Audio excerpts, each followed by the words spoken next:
अस्सलाम वालेकुम दोस्तों, रंगीन दुनिया में खुश आमदीद। उम्मीद करते हैं कि आप लोग बिल्कुल खैरियत से होंगे, खुशबाश होंगे। यकीनन आपको हमारी मोटिवेशनल वीडियोस कुछ ना कुछ अच्छी लग रही होंगी। दोस्तों, कामयाबी किसकी ख्वाहिश नहीं होती। मेरी भी ख्वाहिश होती है, आपकी भी ख्वाहिश होती है। हम कामयाब होना चाहते हैं, लेकिन हम हमेशा ये नहीं जानते कि उस कामयाबी के रास्ते में क्या ऐसी चीज़ है जो रुकावट बनी हुई है। उस चीज़ को तलाश करना बहुत ज़रूरी है। आज की इस वीडियो में मैं आपको एक स्टोरी सुनाऊंगी, जिसके बाद आपको पता चलेगा कि कौन सी ऐसी चीज़ें हैं जो कि हमारी कामयाबी के रास्ते में रुकावट बनी होती हैं। नाज़रीन, वो स्टोरी कुछ इस तरह से है। कहीं पे एक बूढ़ा आदमी रहता था। वो बूढ़ा आदमी काफ़ी समझदार होता है। एक दिन वो अपने बेटे के साथ दूर दराज के सफ़र को निकल जाता है।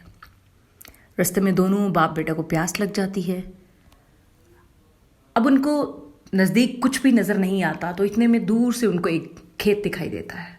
वो खेत काफ़ी बड़ा होता है, लेकिन वो बिल्कुल खाली होता है। उसके अंदर कोई फसल नहीं होती, उसके अंदर कोई फल नहीं होता, कुछ भी नहीं होता। लेकिन ऐन उसके दरमियान में एक घर बना होता है। उस खेत को देखकर, उस घर को देखकर अंदाज़ा हो रहा होता है कि इसके मकीन जो हैं उनकी हालत कुछ ख़ास अच्छी नहीं है।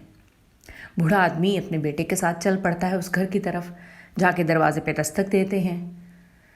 दरवाज़ा खोलने वाला एक आदमी था, उसके साथ उसके बच्चे थे। बाप और बच्चों के कपड़े देखकर अंदाज़ा हो रहा था कि उनकी हालत कुछ ख़ास अच्छी नहीं है। वो मुश्किल से गुजारा कर रहे हैं। खैर, वो आदमी अपने बेटे के साथ उसके घर में चला जाता है, बैठता है, पानी पीता है।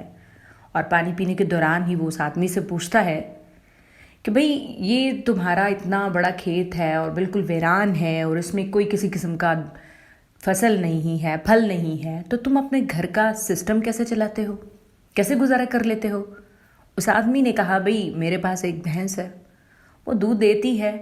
आधा दूध हम खुद पी लेते हैं और आधा दूध जो है वो हम बेच देते हैं। इसी तरह हमारी ज़िंदगी में गुजारा हो रहा है। बूढ़ा आदमी समझ लेता है, पूरी सिचुएशन उसकी समझ में पूरी बात आ जाती है। उस वक्त शाम हो रही होती है, तो वो अपने बेटे के साथ वहीं पे क़याम करने का फ़ैसला कर लेता है। लेकिन जब आधी रात गुजरती है तो वो अपने बेटे को उठाता है, कहता है, उठो, हमें यहाँ पे अभी यहाँ से निकलना है, हमें जाना है यहाँ से। वो बच्चा परेशान हो जाता है कि आखिर बाप ने रात को ये कह के सोया था कि हम यहाँ पर रात गुजारेंगे, लेकिन अभी कह रहा है यहाँ से निकलना है और अभी निकलना है। अगली बात बच्चे को और भी परेशान कर देती है। बाप कहता है कि अगर हमने निकलना है तो यहाँ पे इनकी भैंस को हमने गिरा के मार के जाना है। बच्चा बहुत परेशान होता है, लेकिन चूंकि ये उसके बाप ने बात कही होती है तो इसलिए चुपचाप बात सुन लेता है, हाँ में हाँ मिला देता है। उठते हैं, भैंस को गिराते हैं और चले जाते हैं। लेकिन ये बात उस बच्चे के जहन से कभी भी नहीं निकली कि मेरे बाप ने ऐसा किया तो किया क्यों ऐसा किया। बच्चा बड़ा हो जाता है, पढ़ लिख जाता है, बड़ा इंसान बन जाता है, लेकिन उसके जहन में ये बात अभी भी होती है कि आखिर मेरे बाप ने ऐसा क्यों किया था, जबकि उस आदमी ने तो हमारे साथ एहसान किया था, हमारे साथ भलाई की थी।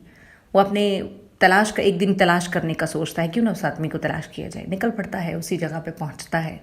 वहाँ देखता है कि एक बहुत बड़ा बाग होता है और वो बाग फूलों का बाग होता है, फलों का बाग होता है, वहाँ पे फसल होती है।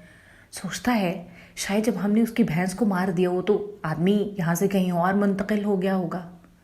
लेकिन आगे थोड़ा सा चल के देखता है तो एक बहुत शानदार बंगला होता है।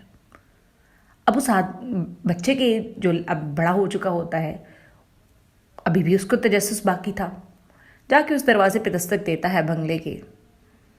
लेकिन जब दरवाज़ा खुलता है तो वो लड़का परेशान, हैरान हो जाता है कि वो आदमी वही आदमी होता है जिसकी भैंस उन्होंने मारी थी।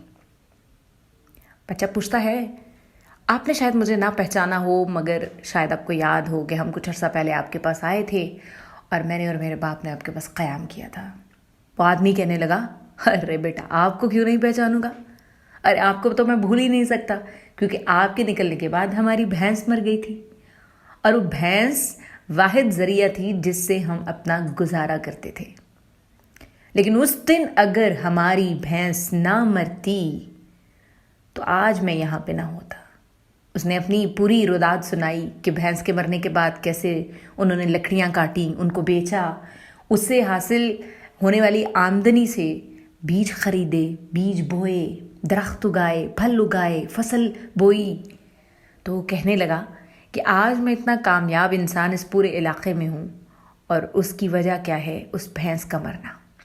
ناظرین، بتانا میں آپ کو یہ چاہ رہی ہوں کہ ہماری زندگی میں کوئی ایسا ضرور ایسا کمفرٹیبل کارنر، ایسا کمفرٹیبل زون ہوتا ہے جو ہمیں آگے بڑھنے سے روکتا ہے، جو ہمیں کامیاب نہیں ہونے دیتا، جو ہمیں آگے بڑھنے نہیں دیتا، اپنے آپ کو پہچاننے نہیں دیتا۔ ہم اسی پہ اکتفا کر لیتے ہیں، آگے بڑھنے کو سوچتے ہی نہیں۔ ہم نے کرنا ہے تلاش اس آرام کو، اس آرام دہ چیز کو تلاش کرنا ہے، اس کونے کو دریافت کرنا ہے جو ہمیں آگے بڑھنے سے روک رہا ہے۔